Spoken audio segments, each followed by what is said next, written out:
কি যেন বলছিলাম, থ্যাংক ইউ, তাই না? ওকে, সো থ্যাংক ইউ, এই থ্যাংক ইউ এটা ছোট্ট একটা সেন্টেন্স বলা যায়।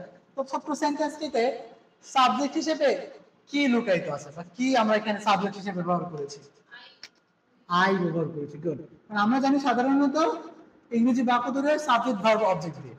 আমরা I thank you, I thank you বা উই থ্যাংক ইউ, আমি বা আমরা আপনাকে ধন্যবাদ জানাই। সো সিম্পলি থ্যাংক ইউ এই কথাটিতে আই অথবা ইউ উজ্জ্বল থাকে বা লুকায়িত থাকে। হ্যাঁ, কিন্তু অন্যান্য ইম্পারেটিভ সেন্টেন্স গুলোতে, যেমন কাম হিয়ার, কাম হিয়ার এই বাক্যটিতে কিন্তু আই বা উই উজ্জ্বল নেই। উজ্জ্বল আছে কি?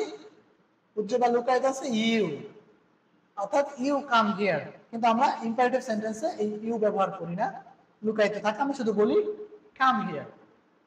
That's it. Thank you.